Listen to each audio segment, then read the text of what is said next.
Forces को हम दो कैटेगरीज में डिवाइड कर देते हैं। कौन सी? पहली होती है कंजर्वेटिव फोर्स, कंजर्वेटिव, और दूसरी कौन सी है? Non conservative, non conservative force. ठीक, दो कैटेगरीज में डिवाइड करते हैं। अब हम जानते हैं कि जो वर्क डन होता है, वर्क डन जो हमने पढ़ा है कंजर्वेटिव फोर्स के द्वारा, वो क्या होगा? From A to B is equal to integration of F dot D r. यही करते हैं, ए टू बी। अब ये जो फोर्स है ये कांस्टेंट भी हो सकती है, वेरिएबल भी हो सकती है, वेरिएबल भी हो सकती है 1D में, 2D में भी हो सकती है और 3D में भी हो सकती है। ठीक, तो ये फोर्स हो गई। अब ये जो अगर वर्क डन, अगर ये फंक्शन इंटीग्रेबल होगा तभी तो work done A to B निकाल पाएंगे। और ये work done, if this function is integrable and work done, इसका मतलब क्या होगा? इंटीग्रेबल है तो अगर ये फंक्शन इंटीग्रेबल है, मतलब ये वाला force F dot D r, अगर ये इंटीग्रेबल है, इसका मतलब क्या हुआ कि work done from A to B is independent of path taken, is independent of path taken in going from A to B, in going from A to B. It depends only on the initial and final position. जैसे मान लो ये point A था और ये B है। ठीक, ये हो सकता था x1, y1, z1 कुछ हो। ठीक, ये तो हो गया 3D में वेरी कर रही है ये फोर्स। तो मैं इधर से जाऊं, ऐसे जाऊं, या ऐसे जाऊं, या ऐसे जाऊं, किसी भी तरह से इनफाइनाइट पाथ्स हो सकते हैं। ठीक, ए से बी जाने के। लेकिन ए और बी, बी है x2, y2 और z2। तो x जो है x1 और x2 के बीच में रहेगा, कोई भी y जो है वो y1 y2 के बीच में रहेगा, और z जो है वो z1 और z2 के बीच में रहेगा। तो कोई भी ऐसा पाथ ले सकता हूं मैं। यहां पर कुछ x1 है तो कुछ y1 है, कुछ z1 है, यहां कुछ है, यहां कुछ, यहां कुछ। ये 1 वेरिएबल में भी हो सकते थे, 2 में भी, मैंने 3 वेरिएबल का ही बता दिया। तो कोई भी पाथ लूं मैं, ये इंटीग्रेबल ही फंक्शन, अगर ये इंटीग्रेबल है तो इसका मतलब क्या हुआ कि it depends, work done from A to B only depends on the initial and final position. It doesn't depend on the path taken, it is independent of the path taken. तो इसका मतलब तब हम बोलते हैं कि ये फोर्स क्या है? कंजर्वेटिव है। कंजर्वेटिव फोर्स कौन सी हुई? When work done by that force is independent of the path taken, it depends only on the initial and final position. ठीक, तो उसी को बोलते हैं conservative force. Non conservative force कौन सी हो जाएगी? When this force, ये जो फोर्स, when ये एक तो इंटीग्रेबल होगा, इसका मतलब क्या हुआ? जब ये इंटीग्रेबल फंक्शन होगा तो इसका मतलब क्या हुआ कि it depends, it integrable, non integrable होगा। तो इसका this implies that it depends on the path taken.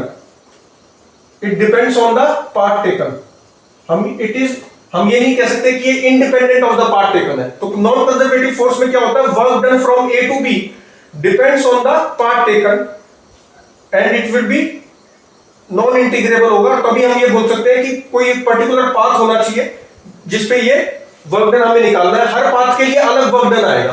तो इंडिपेंडेंट ऑफ पाथ नहीं है, जैसे कंजर्वेटिव फोर्स होती है जिसमें work done independent of the path taken होता है। यहां पर क्या होता है? It is dependent on the path taken. एक पाथ जो लिया है उस पे एक वर्क डन आएगा, दूसरा पाथ लिया तो दूसरा वर्क डन आएगा। अच्छा, कंजर्वेटिव फोर्स के टर्म्स में अगर हम बोले, क्योंकि ये पाथ का इंडिपेंडेंट है। अब जैसे मान लो मैं साइक्लिक पाथ अगर ले लूं, ए से बी गया और बी से ए, किसी भी पाथ से आ जाऊं, किसी भी पाथ से चला जाऊं, तो साइक्लिक प्रोसेस में क्या होगा? ए टू ए लिखना पड़ेगा। तो ये क्या हो जाता है? जीरो हो जाता है।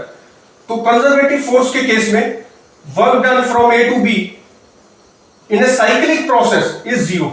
ठीक, साइक्लिक प्रोसेस में ये क्या हो जाता है? जीरो। अगर इसको थोड़ा सा बताना हो तो ए टू बी ऐसे लिख सकते हैं, dot D R plus B two A लिखेंगे, एफ डॉट डी आर। और अब क्या करेंगे? इसको मैं अगर चेंज करना चाहूं तो कैसे लिख सकता हूं? Minus of A to B लिख सकता हूं, तो F C dot D R. तो ये और ये कैंसिल हो गया, तो इसलिए ये जीरो होता है। Work done from A to in a cyclic path for a conservative force is zero.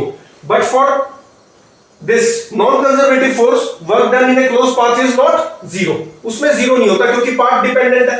अगर मैं इस पाथ से गया हूं और आ जाऊं इस पाथ से, तो ये वर्क डन क्या है, अलग अलग है, क्योंकि पाथ डिपेंडेंट वर्क डन होता है बाय नॉन कंजर्वेटिव फोर्स। तो इसमें जीरो नहीं होता, तभी जीरो हो सकता है इसमें एक ही सूरत में कि इसी पाथ से फिर वापस आऊं, तो पॉजिटिव और नेगेटिव जीरो हो जाएंगे।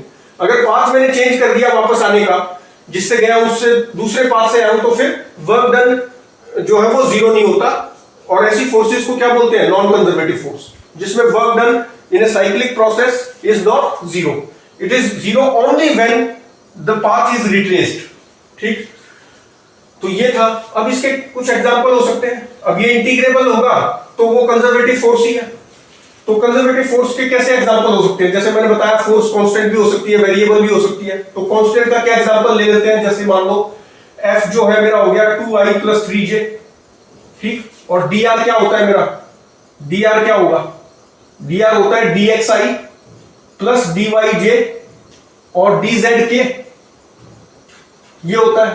तो अब अगर work done from A to B निकालो, A ले लिया मैंने 0 0 से, B ले लिया 2 से 4, ठीक, ये ले लिया। तो work done from A to B अगर निकालना है तो वो क्या बन जाएगा, A to B और F डॉट dr, यही होता है, that is equal to, limits लिख दो, 0 0 से कहां तक गई, 2 4 तक, और ये आ गया 2i + 3j, डॉट में क्या आएगा, dxi + dyj + dzk, ये आ गया। अब क्या लिखोगे, 2dx हो गया। अब इसमें x वेरी कर रहा है 0 से 2 + 3 dy हो गया। यहां वेरी कर रहा है y 0 से 4, तो ये कितना आ जाएगा, 2 × x आएगा तो 2 - 0, तो 2 हो गया, + 3 y आएगा तो 4 - 0, ये 2 - 0 है। लिमिट्स जब लगाएंगे तो ये आ गया 4 + 12, तो कितना आ गया, 16 जूल। कितना आ जाएगा, 16 जूल आ जाएगा। 4 + 12 इज 16 जूल, 0 से 2 0 से 4। अच्छा, अब वेरिएबल में अगर हम ले तो 3x² i + yj ले लो। फोर्स क्या ले लिया मैंने, 3x² i + yj, इस टाइप का ले लिया। ये भी कंजर्वेटिव फोर्स है क्योंकि ये भी इंटीग्रेबल है। इसका मतलब इंटीग्रेबल है तो क्या बोल सकते हैं, it doesn't depend on the part taken, independent of path taken, only depends on the initial and final position, limits पे डिपेंड करेगा खाली। तो इसको भी कर सकते हैं। तो work done from A to B क्या बन गया, work done from A to B is, यही लिमिट्स है मान लो, तो 0 0 से लेके 2 4 तक, और 3x² i + yj dot dxi + dyj + dzk, यह आ गया। अगर इसको करेंगे तो क्या आएगा, 3x² i dot j 0, i dot k 0, y dot, ये इसके साथ आएगा, तो x वेरीज फ्रॉम 0 से 2, प्लस ये dx भी हो गया, प्लस ये आ गया 2 से 4, और ये आ गया y dy। सॉल्व करेंगे तो आएगा 3x³ / 3, लिमिट्स लगाएंगे 0 से 2, plus this is work done, ये हो जाएगा यहां पर y² / 2, फिर से लिमिट्स लगाएंगे 2 से 4, तो ये आ गया x 8 माइनस 8 प्लस 4 रखेंगे तो क्या आएगा, 4 का स्क्वायर 16/2 माइनस 2 का स्क्वायर 4/2, 8 में से 2 गए 6, 8 और 6 14 जूल आ गया। ठीक है, देखना कोई कैलकुलेशन मिस्टेक ना हो। तो कितना आ जाएगा, 14 जूल आ गया। ठीक है, तो इस तरह से हम इसको सॉल्व कर सकते हैं। अच्छा, 3x² x³ / 3, तो 2 पुट करेंगे तो कितना आएगा, 8 प्लस y² / 2, तो y को पहले लिखा, अच्छा ये 2 से 4 भी गलत कर दिया ना, 0 से 2 है, 0 से 4 है, 0 से 4 है तो 16/2 8 आएगा। ये कितना आ गया, 2 पुट करेंगे तो 8 प्लस 4 पुट करेंगे तो कितना आएगा 16/2 8 और 0 पुट करेंगे तो 0, तो 24 आ रहे हैं। तो कुछ देखना कि कैलकुलेशन मिस्टेक हो ना हो कोई। एक्स स्क्वायर 0 से 2 गया है, एक्स स्क्वायर कितना गया है 0 से 2 और y गया है 0 से 4। ठीक है, y कितना गया है 0 से 4, तो y²/2 और ये x³/3। ठीक है एकदम। तो 8 प्लस यहां पे रखेंगे 4, 16/2 तो 8 हो गया और उसके बाद तो 0 ही है। ठीक है, तो 16/2 इज 8, 8 और 8 16 जूल आ रहा है। ठीक, तो इस तरह से इसको सॉल्व कर सकते हैं। ठीक, और कैलकुलेशन मिस्टेक ना हो, बाकी इस तरह से सॉल्व हो जाएगा। अच्छा, और किस तरह से हो सकती है फोर्स? फोर्स कैसे गिवन हो सकती है? अभी दूसरा मैंने वेरिएबल ले लिया। तीसरी फोर्स किस टाइप की हो सकती है? तीसरी फोर्स हो सकती है, मान लो 2xy i प्लस x²j। अब इसको कैसे करेंगे? Work done from A to B,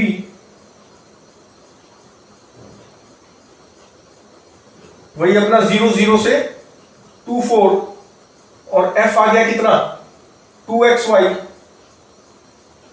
plus x², ये हो गया, और dot dxi plus dyj plus dz के सॉल्व करेंगे तो क्या आएगा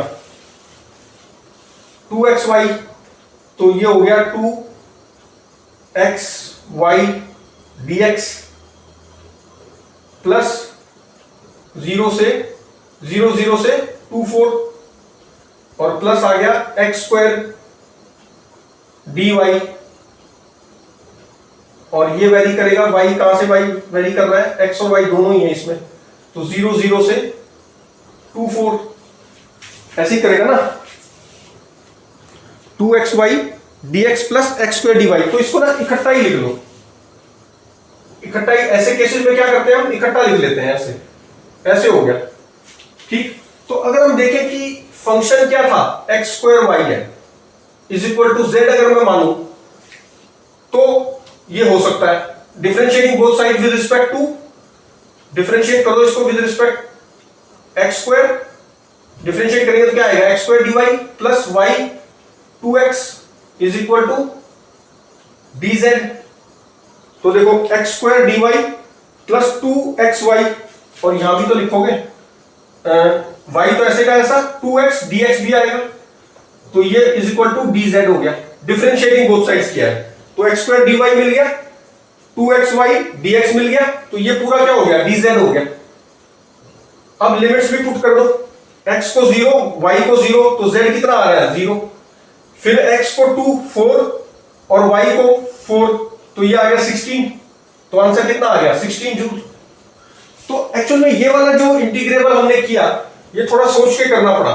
इसको पार्शियल डिफरेंशियल टाइप बोलते हैं, जो इस टाइप के हो और इंटीग्रेट हो जाए ना, तो इसको क्या बोलते हैं पार्शियल, इसको क्या बोलते हैं पार्शियल डिफरेंशियल टाइप।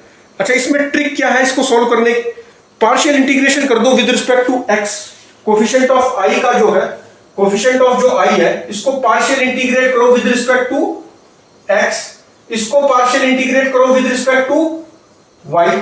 ठीक है, partial integrate with respect to x with respect to y। अगर ये दोनों सेम आ जाए तो इसका मतलब परफेक्ट डिफरेंशियल टाइप है ये, और परफेक्ट डिफरेंशियल टाइप मतलब इंटीग्रेबल, अदरवाइज नहीं है। तो ये शॉर्टकट है इसको जांचने का।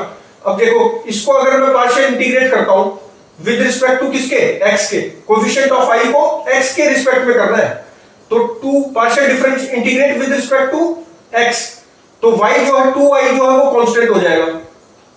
ठीक है, ये क्या है 2xy है ना, इसको मैं पार्शियल इंटीग्रेट कर रहा हूं विद रिस्पेक्ट टू x, तो dx लिखूंगा।